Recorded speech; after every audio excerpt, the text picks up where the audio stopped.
میں آج آپ کے سامنے کچھ مختلف گفتگو کرنا چاہتا ہوں، اور میں چاہتا ہوں یہ جو بھائی باہر ہیں یہ بھی اندر تشریف لے آئیں اور بھائیوں کو جگہ دیں، سمٹ جائیے، موسم بھی کچھ بہتر ہے۔ یہ جو بھائی باہر کھڑے ہیں سامنے آ جائیں۔ نبی کریم صلی اللہ علیہ وسلم سے محبت اگر اپنے ماں باپ، اپنی آل اولاد، اپنی جان سے بڑھ کے نہ ہو، بندہ مومن نہیں ہوتا، یہ بات آپ کو پتہ ہے۔ اور نبی کریم کا مقام و مرتبہ کتنا ہے، بعدد خدا بزرگ، توئی قصہ مختصر، نبی کی ظاہری صورت، سیرت، یہ سب تذکرے آپ سنتے آئے ہیں۔ لیکن آج آپ نے یہ بات سمجھنی ہے کہ جس نبی کا مقام عرب عرب انسانوں سے زیادہ ہو، جس نبی کا مقام انبیاء ساروں سے افضل ہو، جو نبی سارے انبیاء کا امام ہو، عقیدہ ہے کہ نہیں؟ مسجد اقصی میں امامت کروائی کہ نہیں؟ جس کی ذات اتنی اعلیٰ ہے، کیا اس کی بات اعلیٰ نہیں ہے؟ جس کی ذات اعلیٰ، بات محلے کے مولوی کی اعلیٰ، ذات نبی کی اعلیٰ، بات امام کی اعلیٰ، ذات نبی کی اعلیٰ، بات پیر فقیر فقیہ کی اعلیٰ، یہ فلسفہ کہاں سے آیا؟ یہ مغالطہ، یہ فتنہ انسان کے دماغ میں کیسے آیا؟ میرے بھائیوں، ابھی میرے بھائی نے ایک بات کی ہے، کیا کہا کہ نبی کریم صلی اللہ علیہ وسلم کی پیدائش کے حوالے سے ایک ساتھی کی تحقیق ہے۔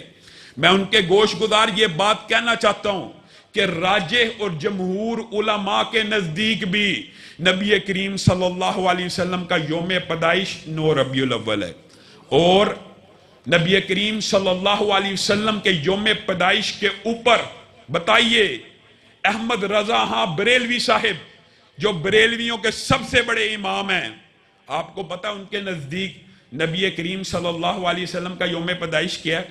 8 ربیع الاول۔ پیر عبد القادر جیلانی کے مطابق 2 روایات ملتی ہیں، وہ 10 محرم کے قائل ہیں، بعض نے کہا نہیں 10 ربیع الاول کے قائل ہیں، کاتب نے غلطی کی۔ آگے آئیے، یہاں پہ کچھ بزرگ لوگ بیٹھے ہیں، ایمانداری سے بتلائیے آج سے 30 اور 40 سال قبل یہ جو 12 میلاد آج منایا جا رہا ہے، اس کا نام کیا تھا؟ میں کسی بریلوی بھائی کو طنز تان تشنیع کا قائل نہیں ہوں، محبت سے چاہتا ہوں آج ہماری گفتگو سنیں، اگر ہمارے دلائل آپ کو اچھے لگیں قبول کر لیں، نہیں تو اس کے بدلے میں اپنے دلائل دیں، ہمیں سمجھ آئے گی، ہم بھی قبول کر لیں گے۔ 12 ربیع الاول آج سے 30-40 سال قبل کیا تھا؟ 12 وفات، سب کو پتا ہے۔ یہ 12 میلاد میں کیسے منتقل ہوا؟ بالفرض ہو بھی گیا تو یہاں پہ ایک نقطہ ہے، نبی کریم صلی اللہ علیہ وسلم کی پیدائش کے اوپر تاریخ کا اختلاف ہونا، یہ بھی اللہ کی قسم اللہ کی طرف سے ہے۔ بتائیے نقطہ کیا ہے؟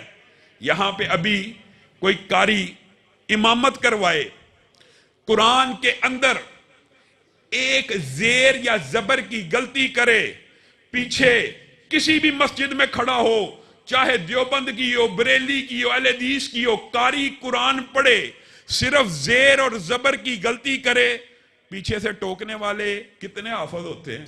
زیر زبر کی غلطی نہیں کر سکتا۔ جو رب قرآن کی ایسی حفاظت کرنے والا ہو کہ قرآن کے اندر کوئی زیر اور زبر کی غلطی نہیں کر سکتا، اگر دین اور شریعت میں مطلوب و مقصود ہوتا، وہ اپنے نبی کی تاریخ پیدائش کی حفاظت نہ کرتا۔ اگر تاریخ کی پیدائش کی حفاظت کس نے کرنی تھی؟ اللہ رب العزت نے، مطلوب نہیں تھا۔ پتہ کیوں نہیں مطلوب؟ انبیاء کتنے ہیں؟ لاکھوں۔ صحابہ کتنے ہیں؟ لاکھوں۔ اولیاء کتنے ہیں؟ لاکھوں۔ تابعین کتنے ہیں؟ لاکھوں۔ ایمانداری سے بتلائیے سب سے زیادہ حق بالفرض آپ کا فلسفہ مان لیا جائے، اور ہے بھی غلط، کہ برتھ ڈے منانی چاہیے، یہ بھی بات یاد رکھیں، یوم پیدائش پہ خوشی کا منانا۔ آج کسی کے گھر بچہ پیدا ہوا، اس دن وہ خوش ہو رہا ہے، نیچرل اور فطری بات ہے۔ اس بات کو 1 سال گزر جائے، اسی تاریخ پہ خوش ہونا، اس میں اور اس میں بھی فرق ہے۔ یہ سالگرہ ہے، یہ برتھ ڈے ہے، یہ تہوار کہاں سے آیا، اس حوالے سے آپ کے سامنے بات رکھوں گا۔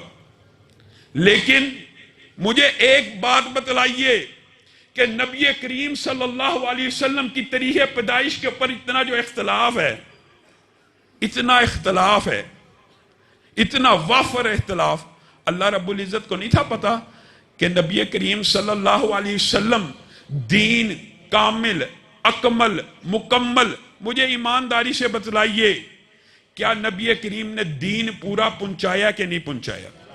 اگر نہیں، اگر پہنچایا ہے تو یہ بات بتلائیے، کیا نبی کریم صلی اللہ علیہ وسلم نے عید میلاد النبی کا بتلایا؟